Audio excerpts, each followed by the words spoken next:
overview of the early years of Mexican silver, and then we're going to look at some very unusual pieces by a Surrealist jeweler, and she is featured in this new book that I just finished. It will be out probably in a couple of months, and it'll be in English and Spanish. It's something that I've been wanting to do for a long time now.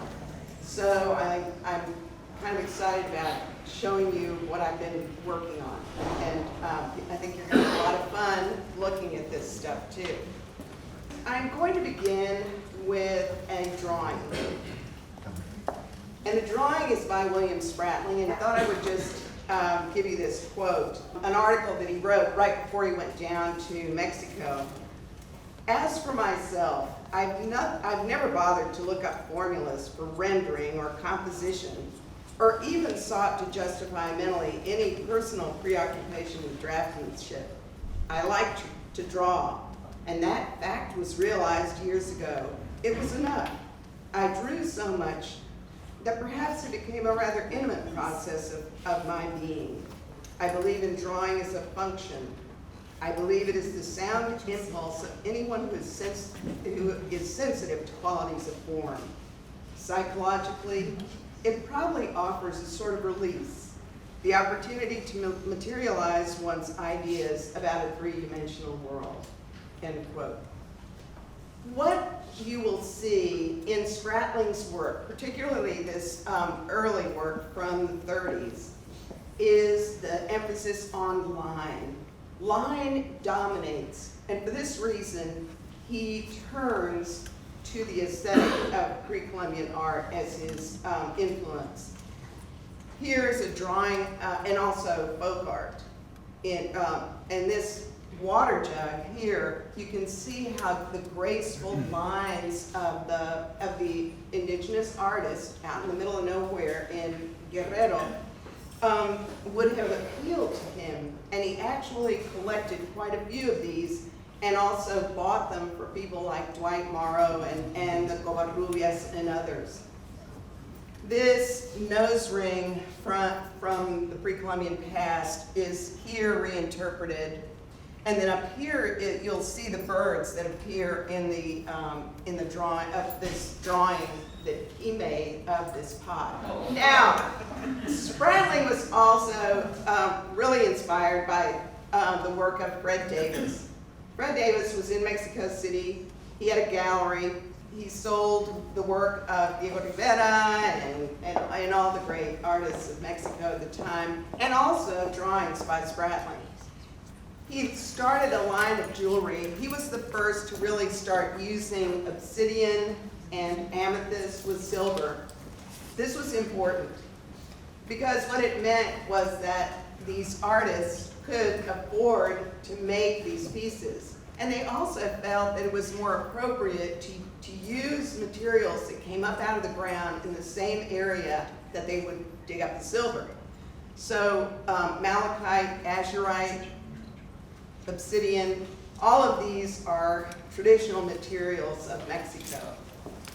These pieces, by the way, are in the permanent collection of Mexican silver that is now at LACMA. LACMA is the only permanent collection of modern Mexican silver in the United States. There's one other that's just getting started, but it's a very, you're so fortunate now to have this collection. The person sitting on the front row right here is the one who really helped make that happen, Ron Belkin.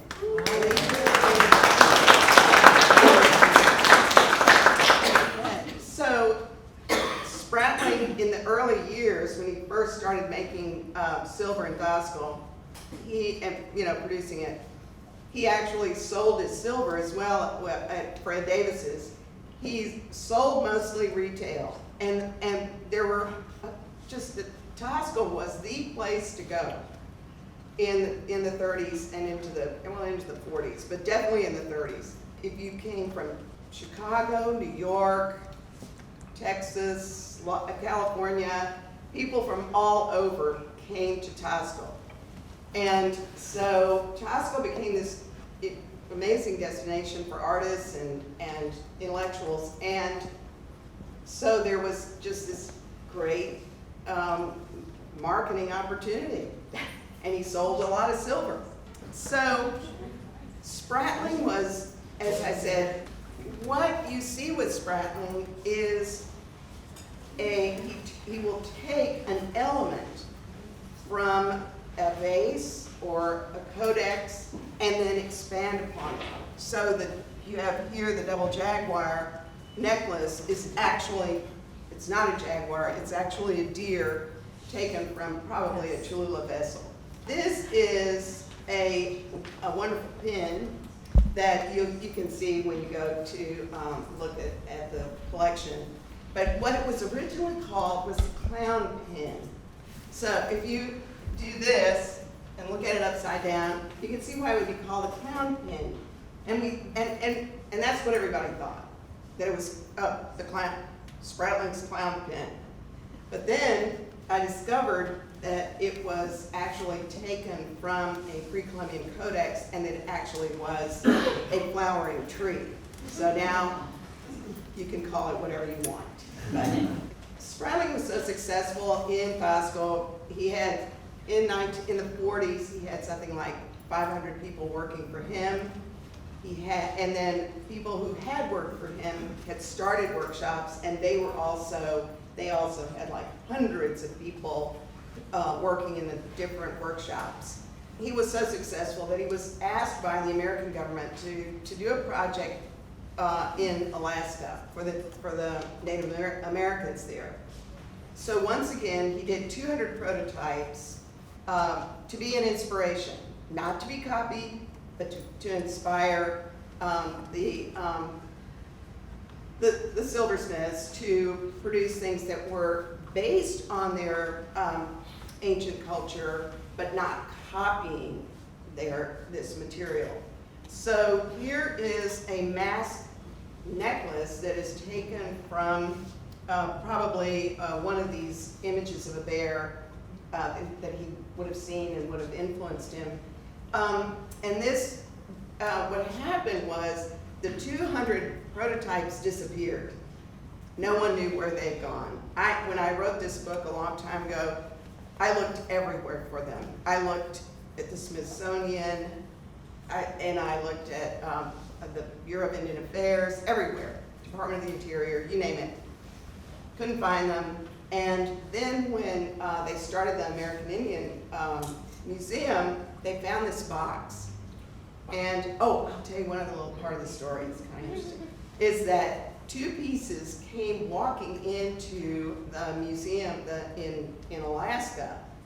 And this guy looked at the pieces and he goes, I remember this mark. I remember Penny Morrill talking about it. And so he called me, and he had refused to buy the pieces from the guy, and the guy was walking out. And I said, stop that man.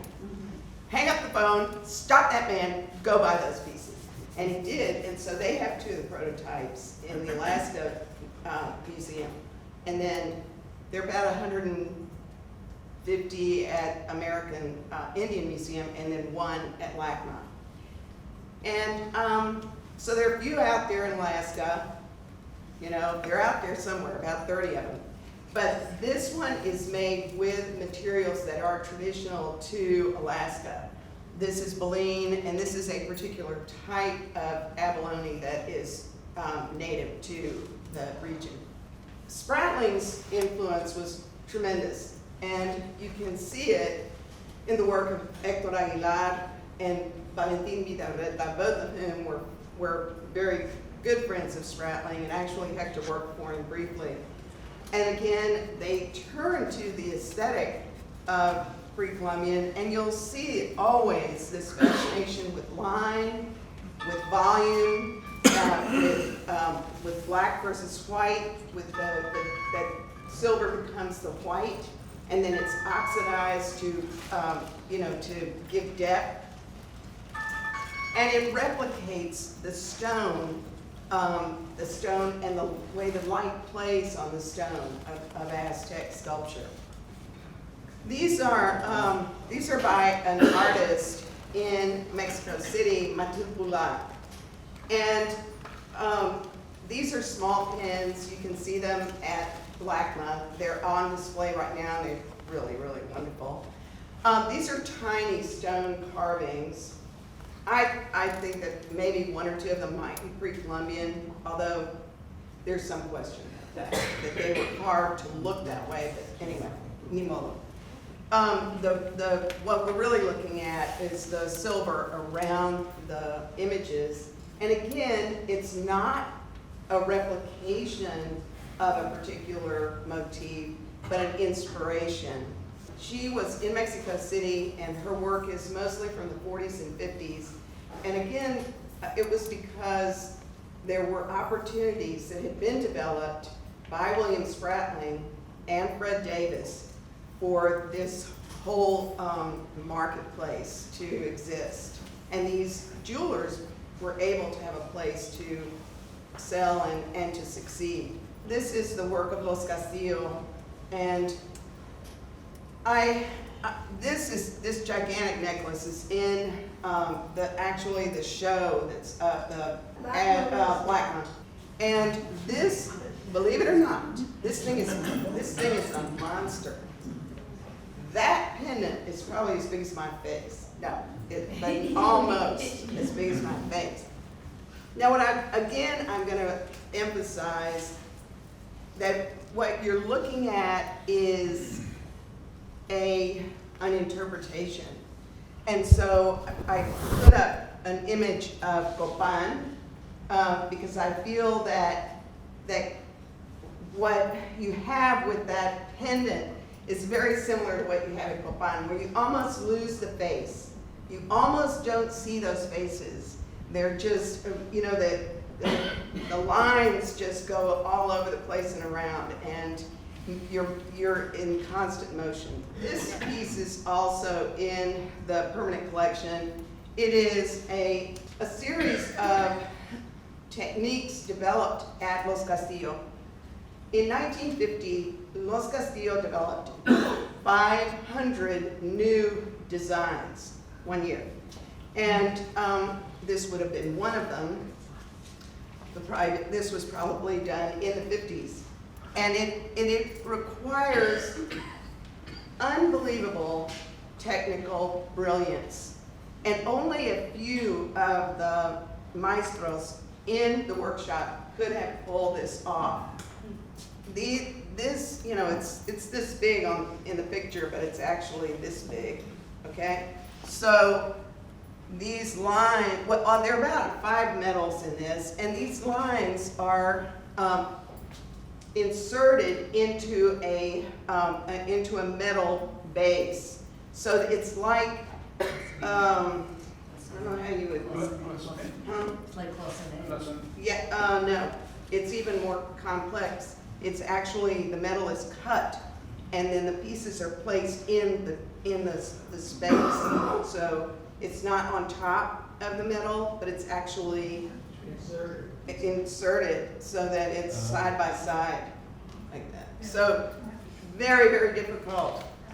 So you have this color metal, then this color metal, and then this, and all of it cut and fitted, and with a small amount of soldering, and in fact, it's almost invisible. And then, of course, the Aztec mosaic, for which they were well known. Now, this is Margot, and she was the designer of that great big necklace with the huge pendant. She went off on her own and developed a whole line of enamel jewelry. Now, this work of hers, I would just like to just put a little plug in here. These drawings are part of the Taxco collection at Tulane's Latin American Library.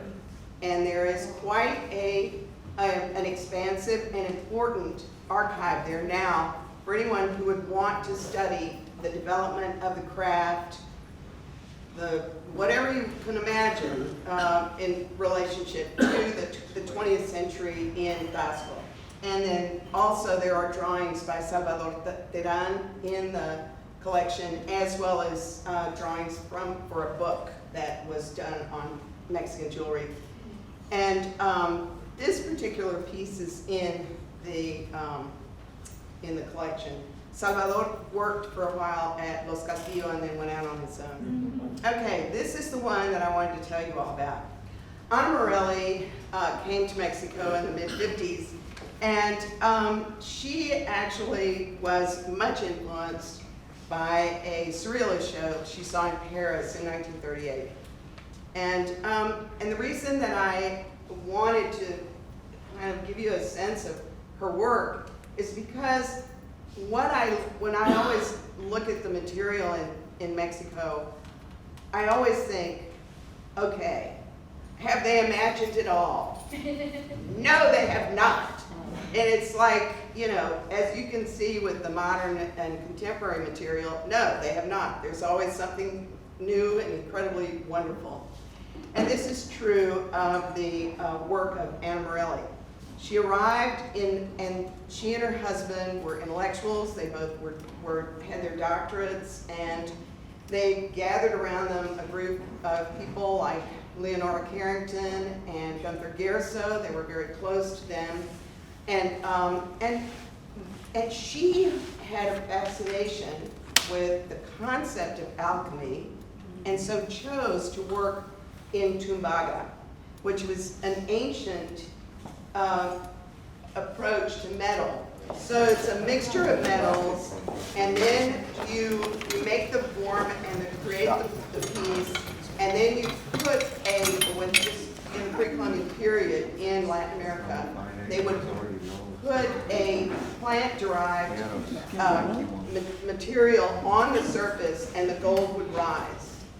And so it's sort of like gold, you know, but it looks kind of like gold. But what they do is they also put a gold wash over the tumbaga. I think you can see also her fascination with transformation, with a figure like the phoenix and different varying forms of animals that come together with humans and birds and all kinds of strange creatures. I particularly love this. She also had a great belief in stone and how stone can carry a magic kind of sense to it because it's ancient and it comes up out of the ground.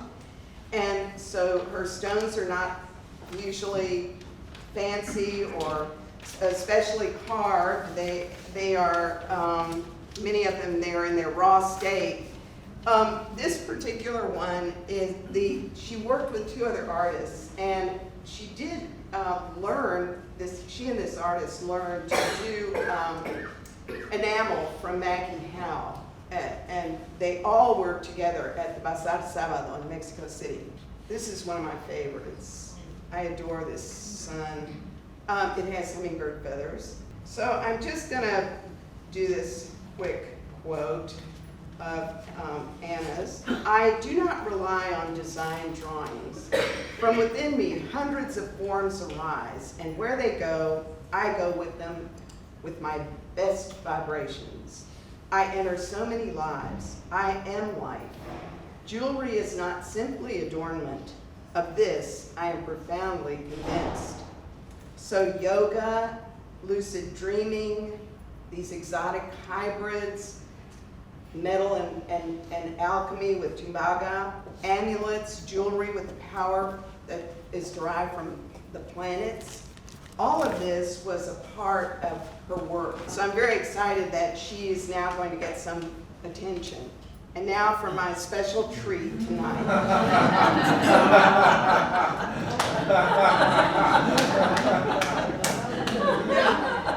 Surrealism. Now this same kind of thread of surrealism, I think, continues not only in visual arts in Mexico, but also in the jewelry. And when I found out about these, I was like, oh my God, this is so amazing. Would I wear scorpions made out of goat hide and with gilding? Would I wear those? And I thought, Sure, why not? I mean, this stuff is so cool. Look at these grasshoppers. How fabulous is that necklace? I mean, look at it, and look at the design. Look at the genius of this necklace. Do you have the courage? Would any of you walk out of the door with one of these on? Yes, I would. Anyway, and this is another person who is really quite unbelievable. I am greatly honored to have been able to go to his workshop and his taller and gallery home. Then that's Mario Martín del Campo. Here he is, and he's just had a great big show at the Franz Meyer, and he has one contemporary right now. He has one up. But if you look in the background, you can see all his wonderful production. It's so lively, so filled with energy and imagination. Nobody's doing anything that looks like those. I mean, he's just so talented. And I just love this piece. It's in silver, and so I had, of course, take a picture of it. And it is a puppet, which has a great and long tradition in Mexico. And this is Eduardo and Emilia, and you recognize them from the video. And that kind of whimsy, just bordering on surrealism, I think you find in something like Emilia Castillo's picture with the little birds. And then, of course, Cristina's fabulous work, where she is. What's really exciting to me about this partnership between Eduardo and Cristina is they're letting their imaginations just go run riot. And so they're producing things like in the most beautiful setting. Any of you who were along for the ride when we went out to Taxco Viejo can attest to the beauty of the setting. How lucky those guys are to get to work with them in this beautiful taller. But anyway, so they're doing these wonderfully different forms that you're not going to find them anywhere else. Here is one of my favorite designs. I adore this. This is called, does anyone want to guess? What do you think that's called? What do you think that design's called? Nautilus. How cool is that? So the living animal here is in a different metal. It's actually tumbaga. He's also experimenting with tumbaga. And then note the texturizing. I imagine it as some exotic creature at the depths of the ocean that they've only just discovered, but he's already seen it. So in his mind's eye. And then this fantastic, almost like a piece of sculpture, the cuff bracelet. And it is in various metals as well. Oh yes, this is a very special grouping. Priscilla Canales is a very talented designer, and she is now working with enamels and silver. And this particular piece is very difficult to make. Lucky me. I know it, but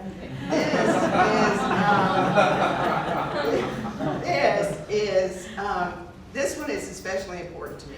It's a small pendant, and my sister is a ceramicist, artist, and so she produced a group of small ceramic pieces, leaves, and small flowers and bright colors, and then Priscilla designed the pendant in silver around it. So it's really, really cool. So anyway, that's Priscilla.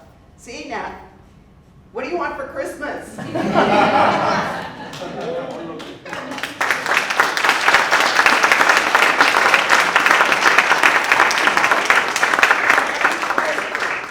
Anybody have any questions? Can I have the necklace you're wearing? Oh, my necklace. It's by Eduardo, and it's in copper with silver backing, so that the copper isn't against my skin. And what he's doing now is he's really he's experimenting with different chemicals and well, chemicals to color silver. I mean, color copper. And so you get these. Just look at this. I mean, normally in a small group, I hand it around, but then I'd have to stand at the door.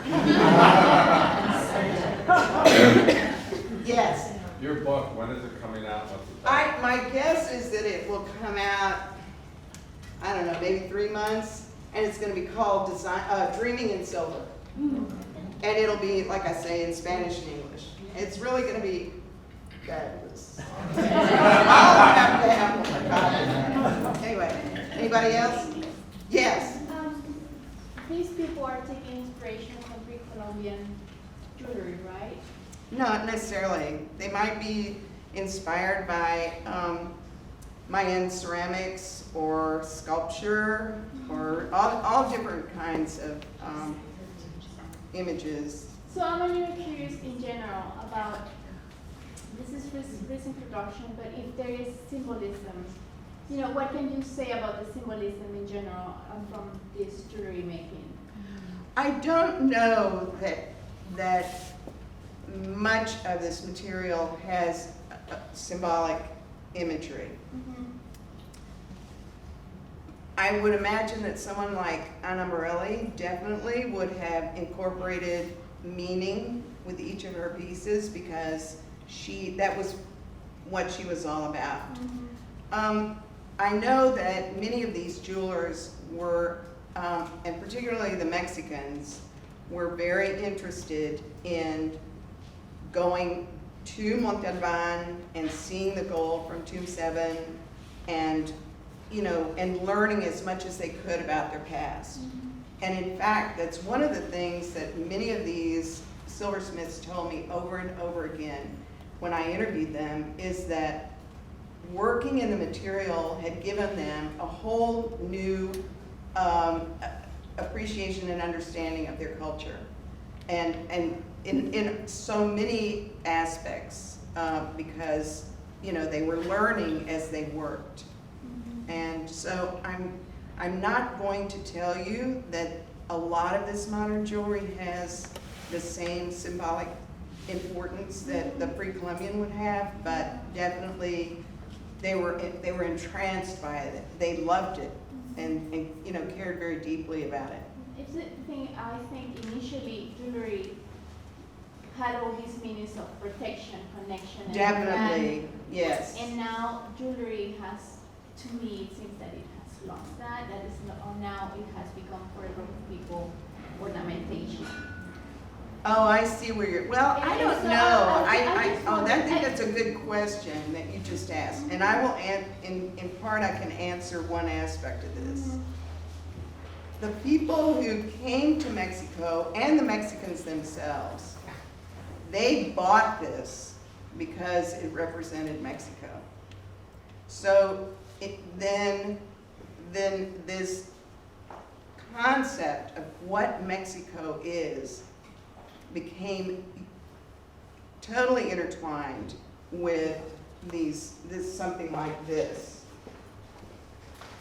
That you look at it and you don't say, oh, that's probably from Germany. You're not going to say that because you recognize the aesthetic and the meaning, the symbols, the iconography, you know it, that it's Mexican. So definitely the pieces that are made by these jewelers all carry that with them, and they know that. They know that. And if you go look at have you gone to see the permanent collection? No, I want to. You should go, because you'll be able to see a lot of material there that is based on pre-Columbian. That's at LACMA, right? Yeah. Because I know Getty has now with the. No, this is at LACMA, there's a permanent collection of Mexican silver now. Ron, did you want to say something? Yeah, what I want to say is, it's not just at LACMA, it's in the building of the Americas, and it's the entire 4th floor, which is devoted to Latin America. Yeah. So So maybe I've seen it, but I just don't. the collection numbers almost 150 pieces, but there's only room presently for vitrines holding about 30 pieces. These will be revolving with time. Also, if you go to LACMA's website, all of the Oh, pieces in the collection are listed And with photographs. with photographs. Wonderful. So it's not just getting to the building, it's going online and studying them. Mhm. And there's about 150 pieces in the collection. So it's very important. LACMA has spoken for the Mexican community and the Latin community in being the first museum in the world. In the world. In the world, in todo el mundo, that has this kind of material. Mhm. It's very, very important that you see it and keep going back to see it as it keeps changing, or viewing it online. Mhm. And in the Resnick Pavilion right now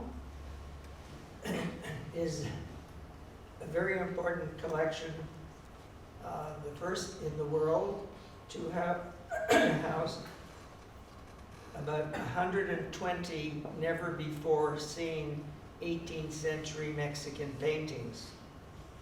And the opening was private opening last night, and it's incredible. It was in Mexico City for 3 months at the Palacio de Iturbide. It's here at LACMA, and from here it is going to the Metropolitan Museum in New York.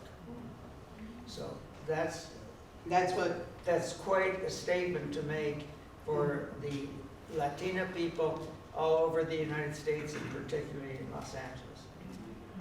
The museum is speaking very highly in their honor and for them. So, Any other question? Yes. How is this fine art jewelry distributed market around the world?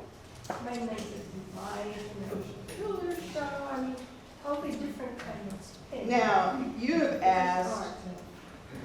asked the most important question.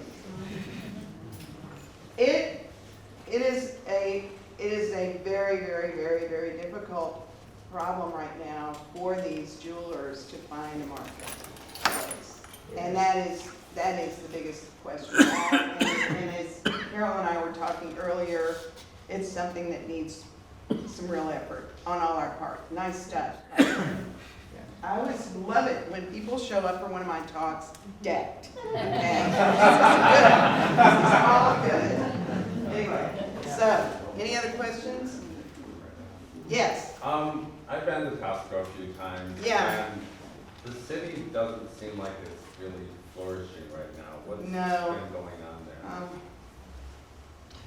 Not good. All not good. There's a lot of, I don't want to talk about it. Okay, I really don't. I don't like negative talk, so I'm not gonna. Okay. But, Can we but, talk later? no. Don't want to talk. But there are phenomenal designers who are working there. Gotta go down there and buy that stuff. I did. And good.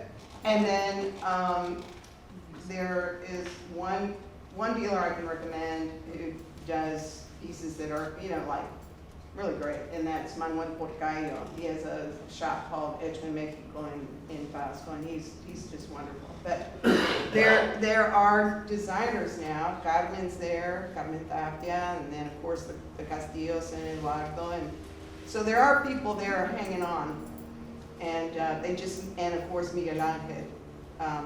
But they need a way to get their material out and into the United States marketplace. And I'll say there's a website or a Facebook page called Ars Faber. Oh, yes, Ars Faber. ARS, Faber. 2 words. A lot of these designers are involved, and it's kind of A consortium or a Costco Silver Art. yeah, a coming together of really great designers like Carmen, Miguel Angel. Yes. I just have a comment. Uh-huh. Regarding the question about the symbology. Right. Symbolism.